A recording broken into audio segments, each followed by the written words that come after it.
महाभारत काल में धर्म और नीति के प्रकांड विद्वान विदुर का जन्म एक दासी के गर्भ से हुआ था। हस्तिनापुर के महाराज विचित्रवीर्य के निधन के बाद ऋषि वेद व्यास ने उनके वंश को आगे बढ़ाने के लिए सत्यवती के कहने पर नियोग के नियम का पालन किया। उनसे उत्पन्न हुए थे धृतराष्ट्र, पांडु और विदुर। यद्यपि जन्मना क्षत्रिय कुल में जन्मे, विदुर को राजा नहीं बनाया गया। उनकी माता दासी होने के कारण उन्हें यह अधिकार नहीं प्राप्त था, लेकिन विदुर ने इसे अपने ऊपर हावी नहीं होने दिया। उन्होंने वेदों, शास्त्रों और नीति शास्त्र का गहन अध्ययन किया और अपने ज्ञान और बुद्धि से सभी का मन मोह लिया।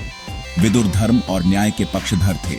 उन्हें बचपन से ही सत्य बोलने की प्रवृत्ति थी और वे अन्याय के विरुद्ध आवाज उठाने से कभी नहीं चूकते थे। उनका व्यक्तित्व गंभीर और विचारशील था। वे हर परिस्थिति का सूक्ष्मता से निरीक्षण करते और उचित निर्णय लेते।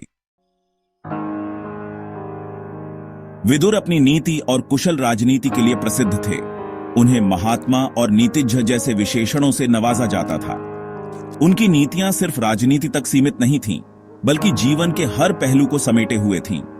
विदुर की नीतियां मनुष्य को सदाचार, ईमानदारी, सत्यनिष्ठा और परोपकार का पाठ पढ़ाती हैं। उनका मानना था कि सत्य की ही हमेशा जीत होती है और झूठ का साथ कभी नहीं देना चाहिए।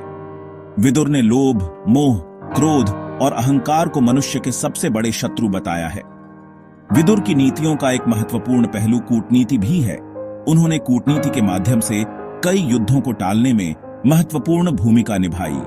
वे मानते थे कि युद्ध से किसी समस्या का समाधान नहीं होता, बल्कि बातचीत और समझौते से ही स्थायी शांति स्थापित की जा सकती है। विदुर हस्तिनापुर के प्रधानमंत्री और धृतराष्ट्र के सलाहकार थे। उन्होंने हमेशा धर्म और न्याय का साथ दिया और धृतराष्ट्र को भी यही करने की सलाह दी। लेकिन धृतराष्ट्र अक्सर अपने पुत्र दुर्योधन के मोह में पड़कर विदुर की सलाह की अवहेलना कर देते थे। विदुर ने द्रौपदी के चीरहरण के समय भी धृतराष्ट्र को दुर्योधन को रोकने की सलाह दी थी।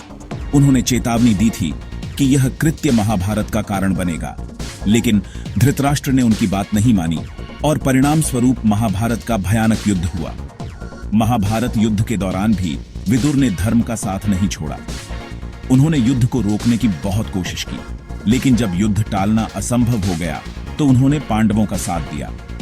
विदुर जानते थे कि पांडव धर्म के पक्ष में हैं और उनकी जीत ही धर्म की स्थापना करेगी। विदुर दूरदर्शी थे और आने वाले समय को भांपने की क्षमता रखते थे। उन्होंने हस्तिनापुर में होने वाली घटनाओं को पहले ही भांप लिया था और धृतराष्ट्र को इसके दुष्परिणामों के बारे में आगाह किया था, लेकिन धृतराष्ट्र ने उनकी बातों पर ध्यान नहीं दिया। विदुर ने द्यूत क्रीड़ा के समय भी युधिष्ठिर को जुए से बचने की सलाह दी थी। उन्होंने कहा था कि जुआ एक बुरी लत है और इससे बचना चाहिए, लेकिन युधिष्ठिर ने उनकी बात नहीं मानी और जुए में अपना सब कुछ हार गए।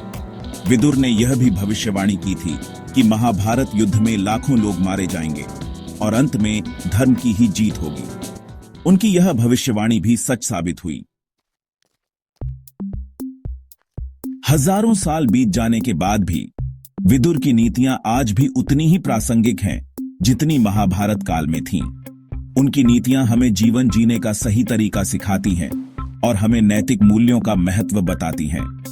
आज के समय में जब चारों ओर भ्रष्टाचार, अन्याय और हिंसा का बोलबाला है, विदुर की नीतियां हमें राह दिखा सकती हैं।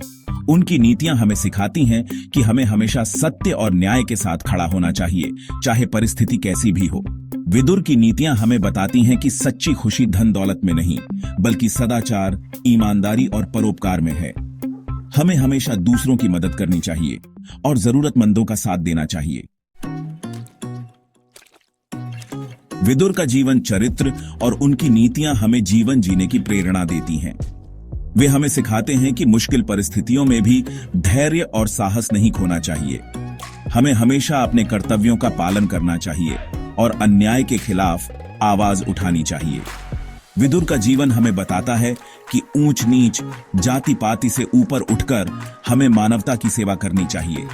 हमें हमेशा सत्य और न्याय का साथ देना चाहिए और अपने कर्मों से अपना नाम रोशन करना चाहिए। विदुर जैसा व्यक्तित्व आज के समय में एक मिसाल है जिनके आदर्शों का पालन करके हम एक बेहतर समाज और बेहतर राष्ट्र का निर्माण कर सकते हैं।